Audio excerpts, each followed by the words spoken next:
சொல்லியிருக்கிறார்கள். ரொம்ப சந்தோஷம் என்று சொல்லி அவருடைய பெயரை மாத்திரம் விலாசத்தை மாத்திரம் பெருகொடை உபேந்திரன் என்று சொல்லி ஆங்கிலிகன் ஆலயத்தை சார்ந்த ஒரு குடும்பத்தார்.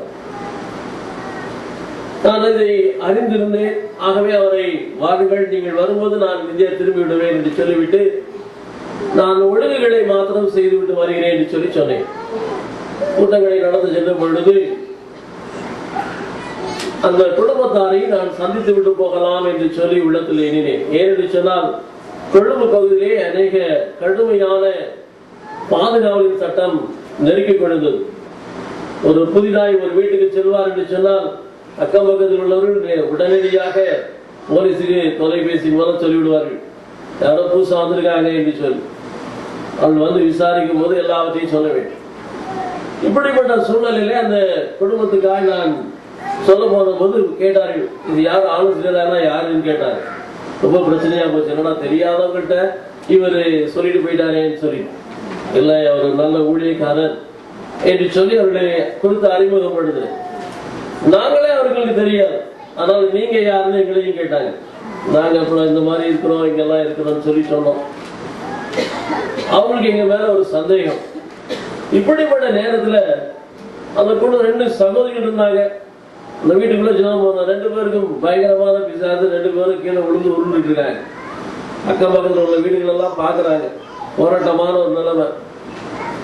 இப்படிப்பட்ட சூழ்நிலையிலே அந்த குடும்பத்தாரைகளை என்ன நினைப்பார்கள் என்று சொல்லிக்கொண்டே உள்ளத்திலே சீக்கிரமா இந்த இடத்தை விட்டு செல்ல வேண்டும் என்று சொல்லி தேவ சமூகத்தை நோக்கி வேண்டிக் கொண்டே இருந்தேன். அந்த மகள் மூத்த சகோதரி எழுந்தவுடனே என்னை சந்தேகத்தோடு பார்த்தார்கள், பயந்தும் பார்த்தார்கள். கர்த்தருடைய ஊழியர் என்று ஏற்றுக்கொள்கிற விதத்திலும் என்னை பார்த்த பொழுது அவர்களுக்கு ஒரே ஒரு காட்சி மாத்திரம் சொன்னேன், சிஸ்டர் உங்களுக்கு 2 அபார்ஷன் ஆயிடுச்சு. நான் அடுத்த தடவை உங்களை பார்க்கிறப்ப நீங்க ஒரு நல்ல பிள்ளையை கையில வைத்திருப்பீங்க, கர்த்தர் உங்களை ஆசீர்வதிக்கிறார் என்று சொல்லி சொன்னேன். அந்த ஒரு வார்த்தை தான் அந்த மகளுடைய நம்பிக்கையை எங்கள் மீது வைக்க நேர்ந்தது. அது மாத்திரமல்ல, அவருடைய வாழ்க்கையிலே குடும்ப வாழ்க்கையிலே நான் ஆசீர்வதிக்கப்படுவேன் என்கிற ஒரு நிச்சயத்தையும் உருவாக்கினேன். அதை போல நான் அடுத்த முறை பார்த்த போது ஒரு பெண் குழந்தையை பெற்றெடுத்தவளாய் அந்த கூட்டத்தில் வந்தார்கள். அந்த மகளுடைய உள்ளங்களை கர்த்தர் அந்த வெளிப்பாட்டின் மூலமாக தேவனுடைய வார்த்தையை தீர்க்க தரிசனமாய் சொன்னதோடு மாத்திரமல்ல, அந்த மகள் கர்த்தருக்காக வாழ்வதற்கு, ஊழியரை ஏற்றுக்கொள்வதற்கு, ஊழியங்களை செய்வதற்கு ஏற்ற காரியங்களை நடத்துவதற்கு அது அதிக ஆசீர்வாதமாக இருந்தது. ஆகவே அந்த ஆகாரை குறித்து நாம் பார்க்கும் போது அப்படிப்பட்ட ஒரு வெளிப்பாட்டையும் கர்த்தருடைய வாக்குத்தத்தத்தையும் பெற்ற ஒரு சகோதரி. வழிநடத்தலை மாத்திரமல்ல, தன்னுடைய வாழ்க்கையில என்னென்ன நடைபெறுகிறது, நடைபெற்றுக் கொண்டிருக்கிறது, நடைபெற இருக்கிறது என்று சொல்லி முக்காலத்துக்குரிய வார்த்தைகளை தெளிவாய் திட்டமாய் அந்த மகளோடு பேசின ஒரு நிகழ்ச்சியை பாருங்கள்.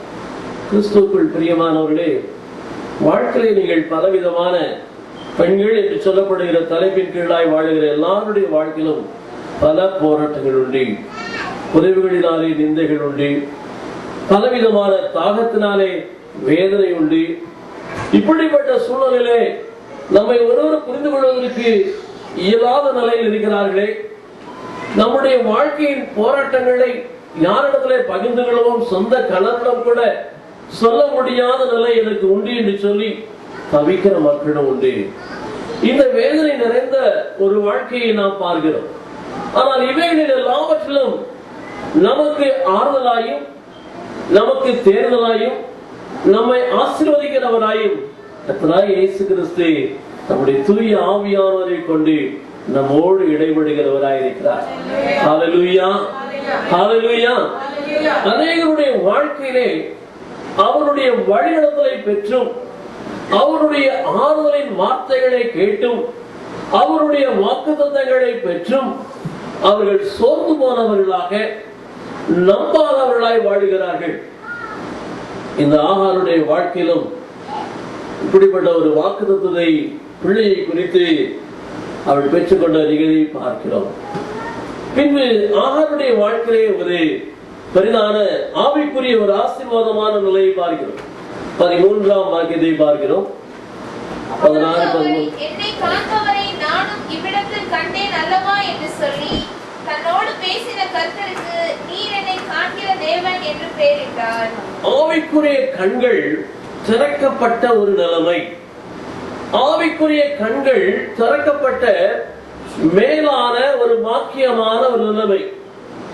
வேதத்திலே நாம் பார்க்கிறோம். சங்கீதம் 119 சங்கீதத்திலே 18 வசனத்தை வாசிப்போம். 119:18. உமது வேதத்தில் உள்ள அதிசயங்களை நான் பார்க்கும்படிக்கு என் கண்களை திறந்தருளும். நம்முடைய ஆவிக்குரிய கண்கள் திறக்கப்படும் போது மாத்திரமே வேதத்தினுடைய மகத்துவங்களை, வேதத்தில் உள்ள அதிசயங்களை நாம் காண முடியும், அதை குறித்து ஆராய முடியும், அதை பெற்றுக்கொள்ளக்கூடிய நம்பிக்கை உருவாக முடியும். அநேக நேரங்களில்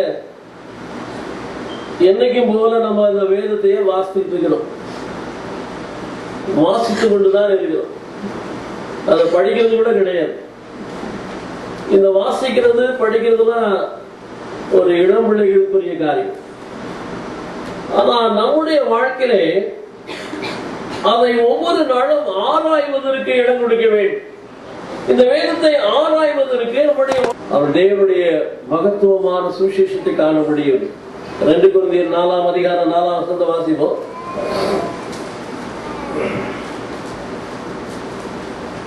2 கொரிந்தியரின் புத்தகம் 4 வாக்கியம். கிறிஸ்துவின் மகிமையான சுவிசேஷத்தின் ஒளி அவிசுவாசிகளாகிய அவர்களுக்கு பிரகாசமாய் இராதபடிக்கு இப்பிரபஞ்சத்தின் தேவனானவன் அவருடைய மனதை குருடாக்கினான். அவருடைய மனக்கண்கள் குருடானபடினாலே தேவனுடைய பிரகாசமான அந்த சுவிசேஷத்தின் வார்த்தைகளை காண முடியாதவர்களாய் தவிக்கிறார்கள். இந்த வேட்டைக்காரனுடைய கண்ணும் மற்றவருடைய கண்ணுக்கும் கொஞ்சம் வித்தியாசம் உண்டு. வேடனுடைய கண்கள் எப்பொழுதுமே பறவைகளை அவன் சுட வேண்டிய காரியங்களை பார்க்கறதுல ரொம்ப ஷார்ப்பா இருக்கு. வேட்டைக்காரனுக்கு அதான் முதலாவது கண். ஒரு நாள்ல என்னுடைய மனைவி ஒரு இடத்துக்கு கூட்டு போயிருந்தப்ப கொக்கு உட்காந்துருக்கு மரத்துல நினைச்சது. அந்த உச்சில நல்லா உட்காந்துருக்கு, கருத்து தான் அடிச்சிடலாம் அப்படின்னு. என் மனைவி எங்கப்பா உட்காந்துருக்குங்க.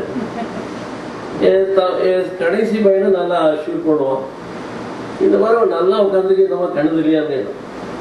ரொம்ப நேரம் கழிச்சு ஒரு கல்லை தூக்கி போட்டு அது பறக்கணும்னு சொல்லி, ஆமா இப்பதான் தெரியுது.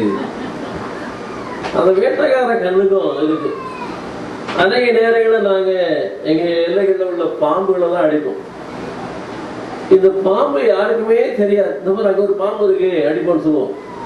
அப்பதான் எங்க இருக்குன்னு வாங்க எல்லாம் தேடிட்டு இருப்பாங்க, எங்க இருக்கு ஏது இருக்குன்னு. அது இருக்கிற இடத்துல கரெக்டா நாங்க தான் பார்த்து அடிப்போம். இந்த கண்ணானது இந்த உலக பிரகாரமான கண்ணே இப்படி வித்தியாசம் இருக்கு. ஆவிக்குள்ளான கண்கள் எப்படி இருக்கணும்னா பிரகாசமா இருக்கணும். அப்பொழுதுதான் நம்முடைய வாழ்க்கையிலே ஆசீர்வதிக்கப்பட முடியும்.